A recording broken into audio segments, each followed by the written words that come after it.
Hi, my name is Emilia Bucklew, and I did my final pres project on Russian salads.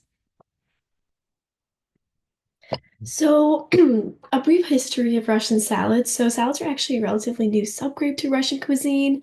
So, in the 17th century and prior, there was really no dedicated section or time period in the meal that was devoted to salads like there is now. And in Demostra, which is a time period, there was an ancient householder's book that was found, and in it, it states that in summer, it is a pleasure to eat melons, peas, carrots, cucumbers, and all kinds of vegetables. So, obviously, Russians are eating lots of vegetables but not in salad form. And there's no mention of when this course is actually served, which is interesting. And during that time, in the meal, the meal would either begin with some sort of a soup, so either meat, cabbage, or fish. And there was no like nowadays there's a salad course. Back then there was not. And it is predicted that raw vegetables were served alongside meals. So, like, you would have the main meal and then maybe a platter of carrots and celery, but it was just simply too like insignificant to record. It just didn't really matter, which is interesting. And to be continued. So during 1475 to 1575, there were several dishes that borderline on our current definition of salads. So in a book called In the Woods, there was the mention of a dish where it was just boiled peas and onions dressed in flaxseed oil, which I mean could be a salad. It's hard to define it. But also instead of salads, most vegetables were pickled and eaten as such, which makes sense because Russians would have like a nice summer where they would grow lots of vegetables, but then winter was long. So to preserve all of that, it'd be pickled, and that's how during the year they would all eat their vegetables, which is really interesting. So now I'm going to talk about several popular salads. To begin, we have the Russian vinaigrette salad, and this salad was created at the end of the 18th century, and of course, as most recipes, it's been modified over time. But it's pretty basic, so only so much modification. And it was actually originally served as like a cleansing dish, which is interesting. So, like in between certain dishes, and the meal would be like, okay, now time to have the vinaigrette salad to cleanse your palate.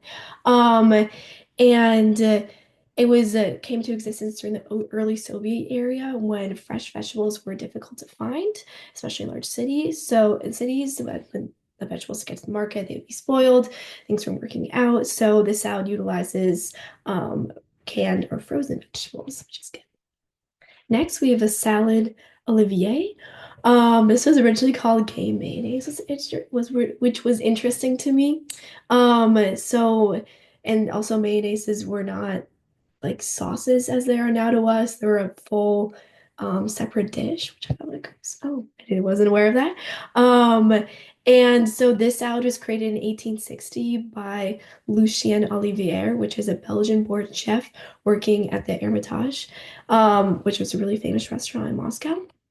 And he came from France, and so he would use lots of the finest products available in Tsar's Russia. So, for example, smoked duck, lettuce, caviar, pheasant, beef tongue, crayfish, capers, many things.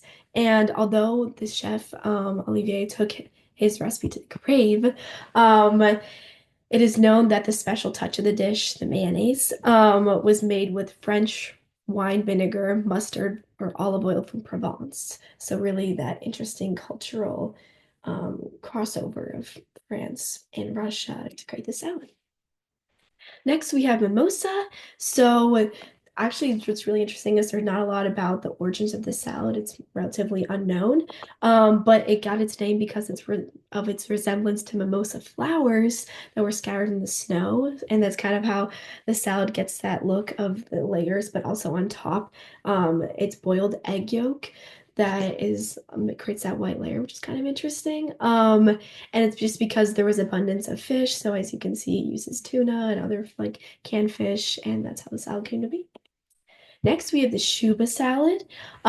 This salad is also like if you translate, it's herring under a fur coat, and it's created by a merchant owner during the 20th century when there was a lot of civil unrest in Russia. So people would go to the bars and like fights were breaking out, and so this restaurant owner decided to create a salad that kind of had Russian symbolism intertwined. So the salted herring symbolized the proletariat, the red colors of the beetroot symbolized the red flag of Russia, and the potatoes were the symbolized as the food of workers and peasants. So kind of took on everybody in Russia to, I don't know, create less fights. But then also the salad is rather filling with the potatoes and the beets and the herring. So he was trying to like slow down people's drinking and get them less drunk.